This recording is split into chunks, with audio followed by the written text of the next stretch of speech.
अर्थाने नवी मुंबई महानगरपालिकेच्या निवडणुकीच्या रणधुमाळीला सुरुवात ही झालेली आहे।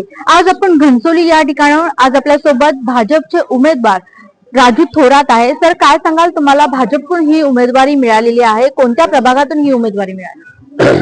भारतीय जनता पक्षाच्या माध्यमातून मला प्रभाग क्रमांक 9 ज या विभागातून मला उमेदवारी मिळालेली आहे। या विभागामध्ये गेले 20 वर्ष समाजसेवेचं काम करत असताना आदरणीय नाईक साहेबांनी विश्वास ठेवून ही उमेदवारी त्यांनी मला त्या ठिकाणी दिलेली आहे।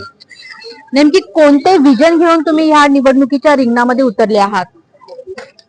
हा विजन या ठिकाणी नवी मुंबई महानगर 2015 साली मॅडम शेवटची महानगरपालिका त्या ठिकाणी निवडणूक झाली। त्यानंतर गेले 11 वर्ष निवडणुकीपासून आपण सामोरे गेलो नाही। विभागामध्ये अनेक प्रकारच्या समस्या असतील, पार्किंगच्या समस्या असतील, गटरच्या समस्या असतील, पाईपलाईनच्या समस्या, सगळ्या गोष्टीच्या समस्या आहेत, ज्या खोलात जाऊन पाहण्याची गरज आहे। खऱ्या अर्थाने अनेक अशी कामं या मागच्या प्रतिनिधींनी ज्यांनी केलेले नाही ते आम्ही या ठिकाणी शोधून येणारे आमच्या कालखंडामध्ये कसे पूर्ण करता येईल, या नागरिकांना त्या सुविधा कशा देता येईल, त्या पद्धतीचं आम्ही धोरण त्या ठिकाणी आखलेले आहे। सर, तुम्ही युवा म्हणून या मैदानामध्ये उतरला, युवकांसाठी काय संधी आणणार? युवकांसाठी सांगण्याचं म्हणजे की महाराष्ट्रामध्ये आज जे देवेंद्र फडणवीस साहेबांचं जे भारतीय जनता पक्षाचं राज्य आहे, देवेंद्र फडणवीस साहेबांच्या माध्यमातून या ठिकाणी अनेक अशा बेरोजगार युवकांना रोजगाराची हमी त्या ठिकाणी मिळालेली आहेत। आणि त्यानंतर नवी मुंबईमध्ये गणेशजी नाईक साहेब असतील यांच्या जनता दरबारच्या माध्यमातून अनेक अशा नवी मुंबईतल्या बेरोजगार लोकांना रोजगाराचं काम त्या ठिकाणी मिळाले। माझ्या प्रभागातील जे काही बेरोजगार लोक असतील त्यांना नक्कीच आदरणीय नाईक साहेबांच्या माध्यमातून रोजगार मिळण्याचं काम आम्ही या ठिकाणी करू।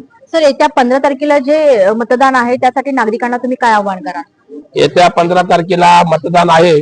मी नागरिकांना एकच आव्हान करेल की आपल्या देवेंद्र भाऊ जे देवेंद्र फडणवीस आहे यांनी आपल्या लाडक्या बहिणी योजनेअंतर्गत ज्या लाडक्या बहिणींना खऱ्या अर्थाने त्यांना साथ दिली, तसेच आदरणीय गणेशजी नाईक साहेबांनी मोरवे धरणाचा जो प्रश्न होता, आपल्याला 24 तास पाणी जे नवी मुंबईला मिळतं त्याचं श्रेय आदरणीय गणेशजी नाईक साहेब आहे।